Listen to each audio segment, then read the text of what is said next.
My guest at this time is retired U.S. Army Lieutenant General Jerry Boykin. He is now Executive Vice President at the Family Research Council. He spent much of his 36 years in uniform serving in and leading U.S. Special Forces. He was an original member of Delta Force and at one time commanded all Green Berets. We want to get his thoughts on what we know about the operation that targeted and killed ISIS leader Abu Bakr al-Baghdadi this past weekend. And General Boykin, it's always a pleasure to have you with us, sir. Thank you. Greg, it's so good to be with you. Thank you. Well, I know we don't know a lot of the specific details of the mission, but given your experience, I know you can help our listeners understand a lot more about what happened because you know better than most what goes into an operation like this. Let's start with the planning. Once the decision is made to act on a piece or multiple pieces of intelligence, how quickly can a plan be assembled and how specific does it get?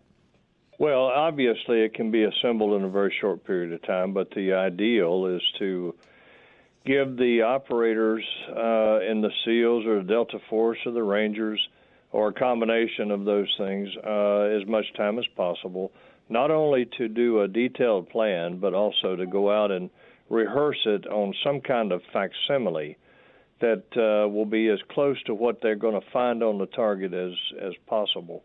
So, look, I think that we need to recognize the intelligence community has been in the process of looking for al-Baghdadi for years, since about 2014.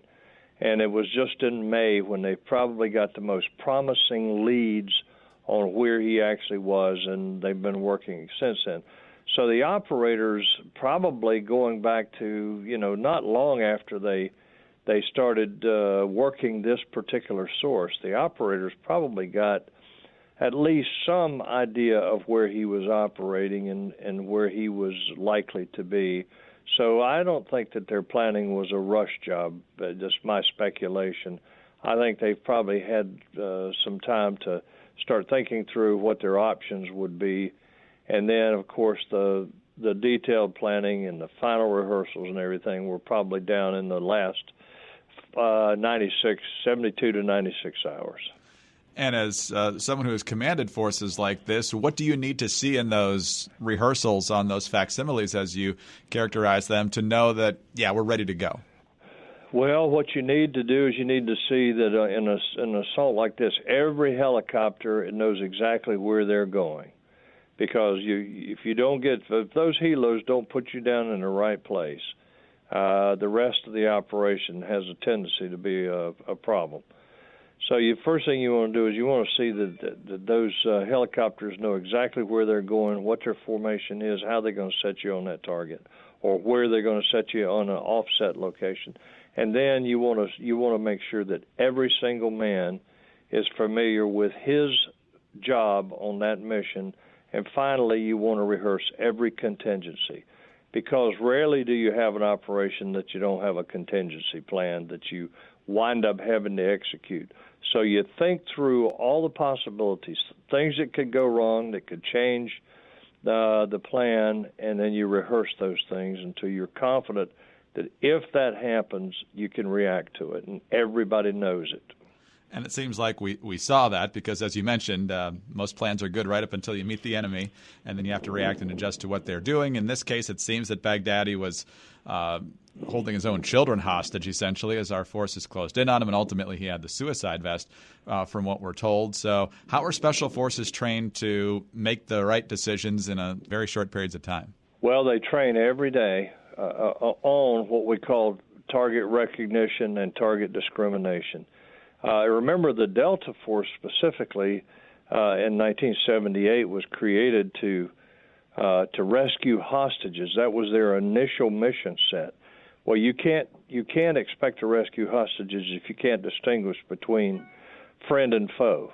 And so their focus on target discrimination, target recognition is really part of their day-to-day training.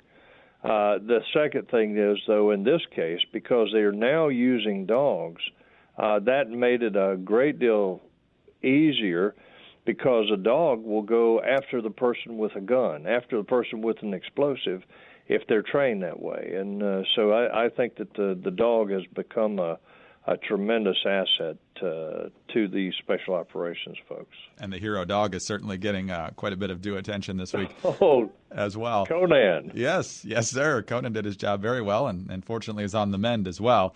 One of the other things we're learning here, General, is that in addition to taking out Baghdadi, and it sounds like a number of other people as well, it was also quite a bit of an intelligence gathering operation here. So that also requires a lot of knowledge beforehand on where to look for that sort of thing. Yeah, listen, I said, in fact, on a TV program last night, the pointed end of the spear are these operators on the target there. But the hard work is the intelligence community's task.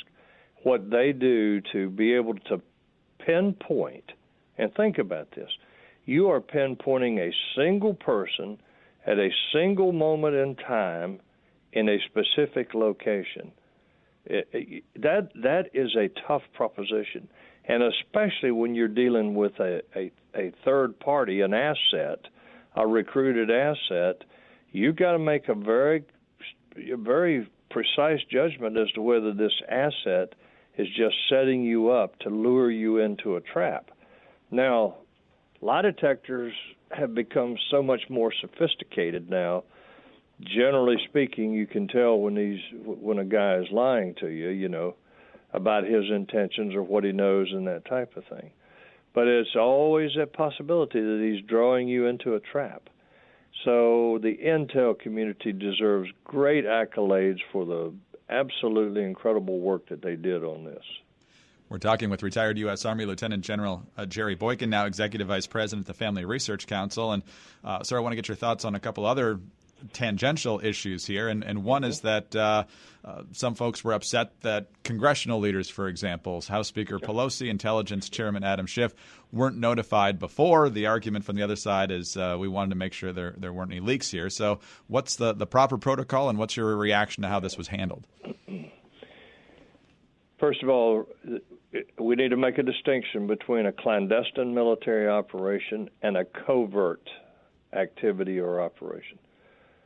When you add the term covert, that has a statutory meaning, and there are statutes that govern how it's executed, meaning that one of the requirements is after the president signs a finding, they have to go brief 8 people on the Hill. They have to brief them before they start the execution. A clandestine military operation has none of that associated with it. You do not have to brief the Hill. I got to tell you, if I had been on the ground there, or if one of my sons had been a part of that operation, and I'd known that the president went to the Hill and told anybody anything about it, I would have been furious, because we've already seen that the Hill leaks like a sieve. I'm not pointing a finger at any specific person, but the proof is there that they have been leaking information, and I would be scared to death for anybody on the Hill to know this before it was executed. The president's not required to do that in this kind of operation. Get a little more specific. What is the difference between clandestine and covert? A covert action is a way to further U.S. policy. It has 2 requirements. Number one, it has to be designed to influence the political, military, or economic situation abroad. Number 2, it has to be deniable, meaning that when it's executed, the United States will not take credit for it. And there's a long history of that kind of thing. We have sponsored some coups, which the United States, not until years later did it actually come out that the United States was behind it. But we've done other things, and there are covert operations that include covert broadcast of some kind of information. There's all kinds of things that we do under the heading of covert action. But that is totally different. That is governed and oversighted by the Congress in a very stringent and precise way. A clandestine military operation simply means you're going to keep it a secret until you've executed it.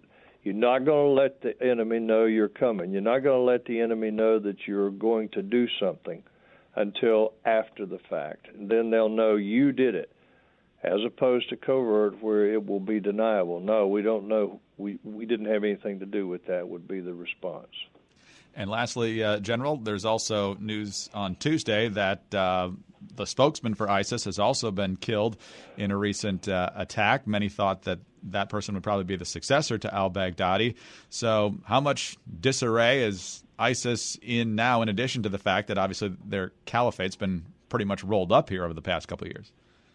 Well, I think they're in a lot of confusion and chaos. I think it's not clear that this guy that was killed on the second operation there was actually the heir apparent to al-Baghdadi. It's probably more likely that it was this guy named Kardash who was appointed in August to be the operations director. It's more likely that he was the successor, and of course he still survives.